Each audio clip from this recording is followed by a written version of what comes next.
میرے بھائیو، صحیح مسلم میں ایک حدیث ہے کہ اللہ کے محبوب صلی اللہ علیہ وآلہ وسلم کی خدمت میں ایک دفعہ سیدنا جبرائیل علیہ الصلوۃ والسلام بیٹھے ہوئے تھے، تو اچانک انہوں نے اوپر ایک زوردار آواز سنی تو اپنا سر آسمان کی طرف اٹھایا اور عرض کیا کہ یا رسول اللہ صلی اللہ علیہ وآلہ وسلم، آج آسمان کا ایک ایسا دروازہ کھولا گیا ہے جو آج سے پہلے کبھی نہیں کھلا، اور اس میں سے ایک فرشتہ نازل ہوا ہے جو آج سے پہلے کبھی بھی دنیا میں نازل نہیں ہوا۔ پھر اس فرشتے نے اللہ کے محبوب صلی اللہ علیہ وآلہ وسلم کی خدمت میں سلام عرض کیا، اور سلام عرض کرنے کے بعد اس نے کہا کہ اے اللہ کے محبوب صلی اللہ علیہ وآلہ وسلم، میں آپ کو اللہ تعالیٰ کی طرف سے 2 نوروں کی بشارت دیتا ہوں جو آپ سے پہلے کسی پیغمبر کو عطا نہیں ہوئے۔ نمبر 1 فاتحۃ الکتاب یعنی سورۃ الفاتحہ، اور نمبر 2 خواتیم سورۃ البقرہ، سورۃ البقرہ کی آخری آیات۔ اب یہاں پہ عربی کا جو ورڈ استعمال ہوا ہے وہ خواتیم ہے، اور عربی میں جمع کم از کم 3 سے شروع ہوتی ہے۔ عربی میں واحد ہے، اس کے بعد تثنیہ ہے، اور پھر جمع، جیسا کہ مشرق یہ سنگولر کا صیغہ ہے، اور مشرقین 2 مشرقیں، اور مشارق 3 یا 3 سے زیادہ مشرقیں۔ تو یہ خواتین کا لفظ استعمال ہوا ہے، یعنی ایٹ لیسٹ 3 آیات۔ تو یہ واحد حدیث ہے جس میں سورۃ البقرہ کی آخری 3 آیات کا ذکر آیا ہے، جو آج ہم نے کور کرنی ہے، للہ ما فی السماوات و ما فی الارض سے لے کر آنورڈ اینڈ تک۔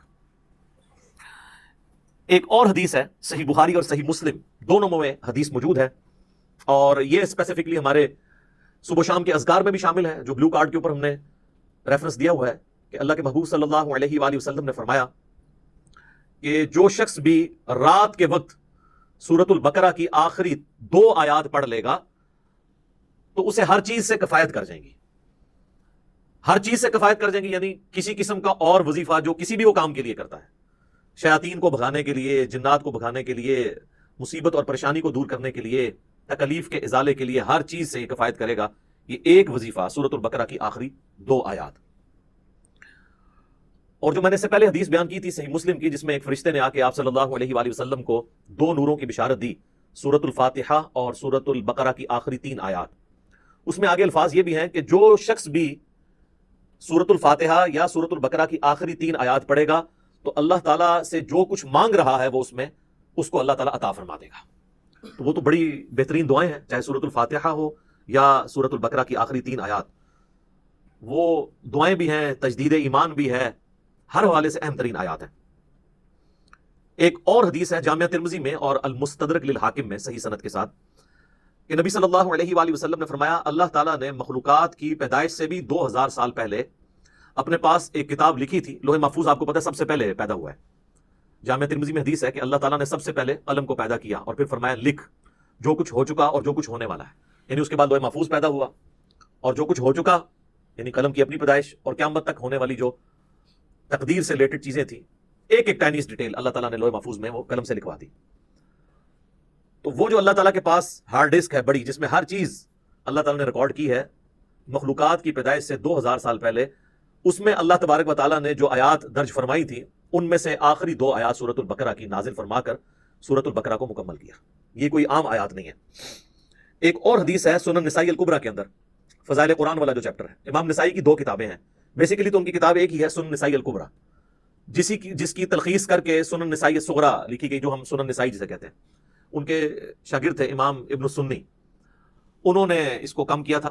وہ جو اوریجنل کتاب ہے اس میں آلموسٹ 12000 حدیث ہیں، اس میں کئی ایک چیپٹرز الگ سے بھی اردو زبان میں پرنٹ ہو چکے ہیں۔ وفات النبی ایک چیپٹر ہے، خصائص علی اسی کا چیپٹر ہے، فضائل قرآن اس کا چیپٹر ہے، عمل الیوم واللیلہ صبح شام کے اذکار اس کا چیپٹر ہے، سنن نسائی الکبریٰ۔ اس میں جو فضائل قرآن چیپٹر ہے اس میں یہ حدیث موجود ہے کہ اللہ کے محبوب صلی اللہ علیہ وآلہ وسلم فرماتے ہیں کہ اللہ تعالیٰ نے مجھے اپنے عرش کے نیچے جو خاص خزانہ ہے اس میں سے سورۃ البقرہ کی آخری 2 آیات عطا فرمائی جو مجھ سے پہلے کسی پیغمبر کو نہیں دی گئی۔ اور یہ جو آخری الفاظ ہیں نا کہ مجھ سے پہلے کسی پیغمبر کو نہیں دی گئی، یہ صحیح مسلم میں بھی الفاظ موجود ہیں جو میں نے پہلی حدیث بیان کی۔ ان آیات کی فضیلت کے لیے یہ چیز بھی بڑی اہم ہے کہ یہ آیات اس دنیا میں نازل نہیں ہوئی اللہ کے محبوب صلی اللہ علیہ وآلہ وسلم پر، بلکہ شب معراج نازل ہوئی ہیں آسمانوں پر۔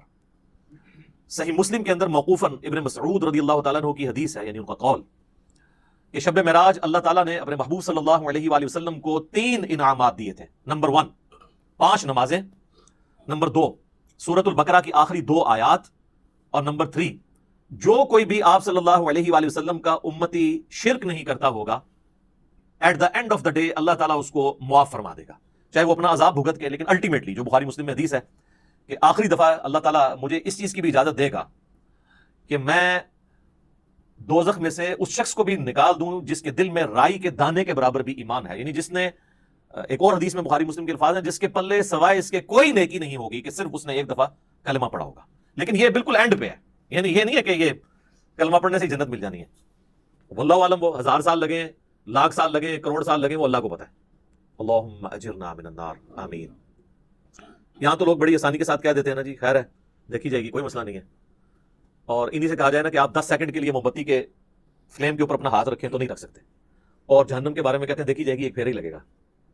تو بس یہ دیوانگی کی سوچ ہے، اس کا حقیقت کے ساتھ کوئی تعلق نہیں ہے.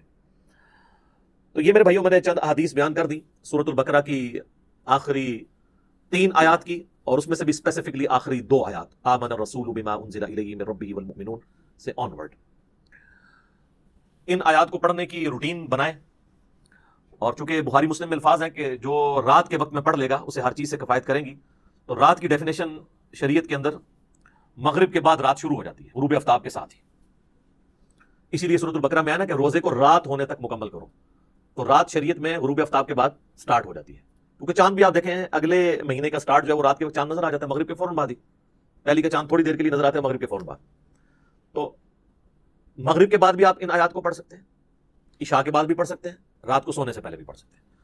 اس کی روٹین بنائیں اور اسے کبھی سکپ نہ ہونے دیں. کوئی مشکل وظیفہ نہیں ہے، سارے وظائف کے اوپر بھاری ہے یہ وظیفہ. اور کچھ عرصہ آپ اپنی روٹین بنائیں گے تو آپ کو یہ خود بخود زبانی یاد ہو جائیں گی، آپ کو کوئی اس کے لیے محنت نہیں کرنی پڑے گی. آخری 3 آیات کا وظیفہ بنا لیں، للہ ما فی السماوات و ما فی الارض. ویسے عموماً پبلک کے اندر تو جتنی بھی احادیث مشہور ہیں وہ آخری 2 آیات سے ریلیٹڈ ہے، لیکن آج جو میں نے آپ کو صحیح مسلم کی ایک حدیث بتائی ہے نا، اس میں چونکہ خواتین کا لفظ ہے تو آخری 3 آیات. اس لیے آپ دیکھیں گے قرآن حکیم میں سورۃ البقرہ کا جو آخری رکوع ہے نا وہ انہی 3 آیات پہ مشتمل ہے. تو اب اپنی روٹین، اگر کوئی شخص آمن الرسول سے پڑھتا تھا تو وہ اس کو پیچھے لے کے آئے، للہ ما فی السماوات و ما فی الارض، یہاں سے لے کے آنورڈ اس کو پڑھنا شروع کریں. چند دن آپ پڑھیں گے تو خود بخود آپ کو یہ آیات زبانی یاد ہو جائیں گی. کوئی بیٹھ کے پوری انٹینشن کے ساتھ یاد نہیں کرنی پڑیں گی. اس کا آسان طریقہ یہ ہے کہ نماز مغرب یا نماز عشاء کے بعد مسجد سے نکلنے سے پہلے یا گھر میں سنتیں ادا کر رہے ہیں تو مصلی کو اٹھانے سے پہلے مصحف ہاتھ میں پکڑیں اور اسے ایک بار پڑھ لیں اپنی روٹین کے اندر. آج کل تو اسمارٹ فون ہے، کوئی ایشو نہیں ہے، موبائل فون کھول کے بھی اس میں بھی پڑھا جا سکتا ہے. یہ وظیفہ ضرور اپنی زندگی کے اندر لے کر آئیں. اس میں آپ دیکھیں گے کہ سٹارٹ تو اللہ تعالیٰ کی تعریف کے ساتھ ہوا ہے، للہ ما فی السماوات و ما فی الارض. اس کے بعد کچھ کریٹیکل چیزیں ڈسکس ہوئی ہیں کہ اللہ تعالیٰ گرفت فرما سکتا ہے. جو کچھ تم دل میں چھپاتے ہو یا ظاہر کرتے ہو، کچھ بھی اعمال ہے وہ اللہ تعالیٰ اس پہ گرفت کر سکتا ہے. انشاءاللہ میں اس کی تفصیل بھی بعد میں بیان کروں گا. اور اس کے بعد پھر ایمانیات کا ذکر ہے، جو بیسیکلی 3 مسلمانوں کے عقائد ہیں، عقیدہ توحید، عقیدہ رسالت اور عقیدہ آخرت. ان 3 عقائد کی تجدید ہے اس کے اندر. عموماً آپ نے دیکھا ہوگا نا، لوگ کہتے ہیں رات کو مرنے سے پہلے جی آپ نے جو ہے نا وہ تجدید ایمان کرنی. ظاہر موت ہی ہے نا، نیند. صحیح بخاری میں حدیث ہے کہ آپ رات کو سوتے ہوئے کیا دعا مانگتے ہیں؟ اللہم باسمک اموت و احیا، اے اللہ میں تیرے نام کے ساتھ مرتا اور جیتا ہوں. تو وہ آپ مر رہے ہوتے ہیں. سورہ الزمر کے اندر بھی اللہ تعالیٰ نے فرمایا کہ اللہ تعالیٰ جو ہے وہ رات کو تمہارے نفس کو قبض فرما لیتا ہے، اور جس کی زندگی باقی ہوتی ہے اس کی روح واپس بھیج دیتا ہے، اور جس کو اللہ تعالیٰ نے موت دینی ہوتی ہے اس کی اپنے پاس روک لیتا ہے. اچھا، پھر صحیح بخاری میں جو سو کر اٹھنے کی دعا ہے وہ کیا ہے؟ الحمدللہ الذی احیانا بعد ما اماتنا. تمام تعریفیں اس اللہ کے لیے ہیں کہ جس نے مرنے کے بعد ہمیں دوبارہ زندہ کیا. کیونکہ موت اور نیند یہ دونوں بہنیں. تو رات کو مرنے سے پہلے یا سونے سے پہلے آپ دیکھتے ہیں کئی لوگ ہیں رات کو سوتے ہیں اٹھتے ہی نہیں صبح. تو رات کو سونے سے پہلے ایٹ لیسٹ ایک دفعہ تجدید ایمان کا موقع مل جاتا ہے کہ ہم اپنے ایمان کو ریپیٹ کر لیں. اگر دن میں کوئی غلطی سے زبان سے کلمات نکل گئے تو اللہ تعالیٰ کے حضور اپنا ایمان دوبارہ سے رینیو کروا لیں. اور وہی یہ دعائیں ہیں، آمن الرسول بما انزل الیہ من ربہ والمؤمنون کل آمن باللہ وملائکتہ وکتبہ ورسلہ. یہ ساری ایمانیات ہیں. اس کے بعد دعائیں ہیں اللہ تعالیٰ سے، اور پھر سورۃ البقرہ کا اینڈ ہوتا ہے.